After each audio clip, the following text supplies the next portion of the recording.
안녕하십니까. 6월 18일 오전 김경국TV 시작하겠습니다. 지금 대한민국이 겪고 있는 가장 큰 위기는 무엇일까요? 바로 기업이 떠나는 나라가 되고 있다는 점입니다. 스위스 국제경영개발대학원 IMD가 발표한 2025년 국가경쟁력 평가 결과에 따르면 세계 국가경쟁력 순위에서 평가 대상 69개국 가운데 대한민국은 27위를 기록했습니다. 전년도 20위보다 7단계나 하락한 순위입니다. 1997년 통계가 나온 이후 가장 낙폭이 컸습니다. 체코가 25위, 오스트리아가 26위, 체코와 오스트리아에 밀렸고 오만이 28위로 뒤를 바짝 쫓았습니다. 충격적인 것은 우리나라의 경쟁력이 사회주의 국가인 중국보다 뒤처졌다는 것입니다. 69개국 중 스위스가 전체 1위인 가운데 싱가포르가 2위, 홍콩이 3위며 대만이 6위였습니다. 중국은 16위로 우리나라보다 11계단이나 높았습니다. 국가 경쟁력 순위를 끌어내린 가장 큰 요인은 기업의 효율성 저하에 있습니다. 기업 효율성은 지난해 23위에서 올해 44위로 뚝 떨어졌습니다. 2016년 48위 이후 9년 만에 가장 낮은 평가입니다.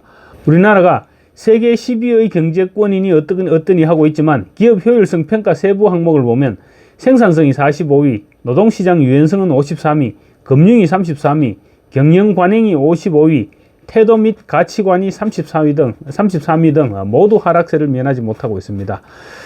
특히 생산성 측면에서 대기업 경쟁력은 41위에서 57위로 곤두박질 쳤습니다. 대기업 생산성이 69개국 가운데 57위라면 사실상 최하위 수준입니다. 심각한 상황입니다. 왜 이렇게 추락했을까요? 종합순위가 역대 최대 폭으로 떨어진 것은 자동차와 반도체 등 주력 산업 경쟁력 저하와 노동 경직성 등 구조적 문제에 더해서 국내외 정치 경제적 불확실성이 크게 반영됐기 때문이라는 분석이 나옵니다. 이렇게 곤두박질 치는 숫자는 단순한 숫자가 아닙니다. 현장에서 사업하는 사람들이 느끼는 체감도 그대로입니다. 특히 IMD는 국내 기업인들을 대상으로 직접 설문조사를 해본 결과 경영 리스크가 너무 크고 규제가 너무 많다는 점을 기업 효율성 추락의 주요 원인으로 꼽았습니다. 그렇다면 규제의 실체는 무엇일까요? 바로 기업을 옥죄하는 입법 폭주입니다. 기업의 급속한 쇠락에 경쟁력이 추락하고 있는데 이재명 정부와 여당은 기업 경영의 발목을 잡는 상법 개정안과 노란봉투법을 밀어붙일 태세입니다. 하나같이 기업 경영의 치명적인 요인들입니다. 국가 전체의 신수종 사업은 나오지 않고 있는데 곳곳에 돈 뿌리기와 양곡법 등 표퓰리즘 정책 일색입니다. 최근 몇 년간 국회를 장악한 거대 야당이었다가 지금은 거대 여당이 된 민주당은 기업을 잠재적인 가해자로 규정하고 처벌 중심의 입법을 밀어붙이고 있습니다.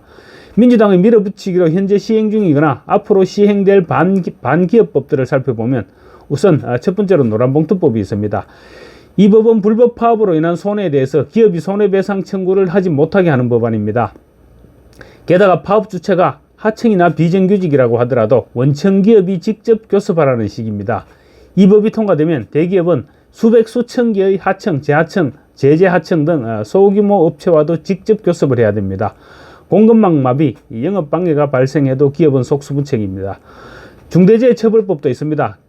경영책임자가 사망사고에 대해서 실질적인 책임을 져야 한다는 취지였지만 현실에서는 중소기업 사장들이 매일 아침 오늘 사고 나면 나 감옥 가는 거 아니야? 이런 걱정을 하게 되어 있습니다. 게다가 이 법은 2024년부터 50인 미만의 사업장에도 적용되고 있습니다. 그러니까 자본도 인력도 없는 영세업체들마저 법적 리스크를 떠안고 있는 것입니다. 세 번째로 공정거래법 개정안입니다.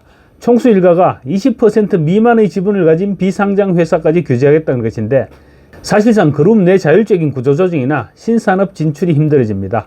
대기업뿐만 아니라 납품업체를 포함한 생태계 전반을 위축시키는 법입니다. 그리고 지금 관심이 집중되고 있는 상법 개정안입니다. 다중대표소송제라는 이 제도는 모회사 주주가 자회사 임원을 고소할 수 있도록 만든 법입니다. 법이 시행되면 기업이 더욱 보수적인 결정을 내릴 가능성이 커지면서 혁신 경영보다는 법적 책임 회피성 판단을 할 수밖에 없다는 우려도 나옵니다. 특히 행동주의 펀드나 외국인 투자자의 직접 경영 개입 가능성도 커져서 경영권 분쟁이 증가할 것으로 우려됩니다. 글로벌 투기자본이 국내 기업 경영진들을 상대로 소송 전략을 구사하게 됩니다. 그렇게 되면 결국 경영 안정성은 무너지고 투기판만 열리게 되는 것입니다. 그리고 횡재세와 이익 공유제도 있습니다. 위기 상황에서 이익이 많이 난 기업은 그 이익을 강제로 나누라는 것인데요. 그렇다면 기업은 앞으로 위기 때 투자해서 이익을 얻을 유인을 상실하게 됩니다. 그 밖에도 기업을 위축시키는 법안은 헤아리기조차도 힘들 정도입니다. 이런 상황 속에서 기업들이 떠나고 있는 것입니다. 국내 철강업계의 핵심인 현대제철은 아예 미국 남동부에 신공장을 짓기로 했다고 밝혔습니다. 인플레이션 감축 법안인 미국 IRA 법의 보조금 혜택, 낮은 전기세, 친기업 정책 행정 등 그 모든 것이 국내 환경과는 정반대입니다. 현대제철이 떠나려는 결정적인 이유는 바로 한국의 반기업 환경인 것입니다. 노조 리스크와 각종 규제, 인건비 부담 등을 고려할 때 장기적으로 본다면 지금 한국에서 철강업을 유지하는 것보다 미국에서 새로 시작하는 것이 더 안전하다는 결론에 도달한 것입니다. 중대재해처벌법 등 국내에 있을 때의 리스크도 피하게 됩니다.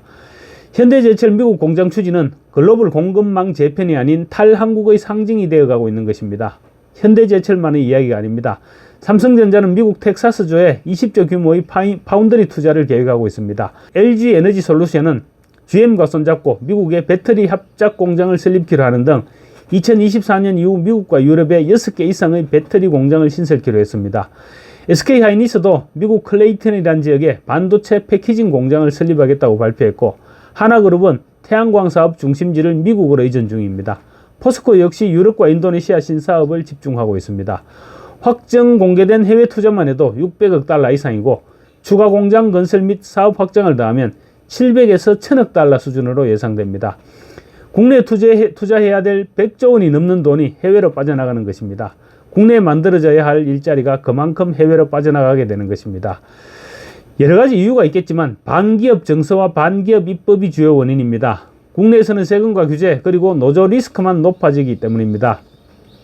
중소기업도 마찬가지입니다.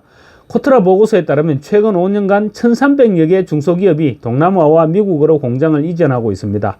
그들은 한국은 더 이상 공장 돌리기가 어려운 나라다, 이렇게 얘기하고 있습니다. 기업이 떠나고 공장은 문을 닫고 일자리는 줄어드는 나라, 그것이 바로 지금 대한민국이 처한 위기의 현실입니다.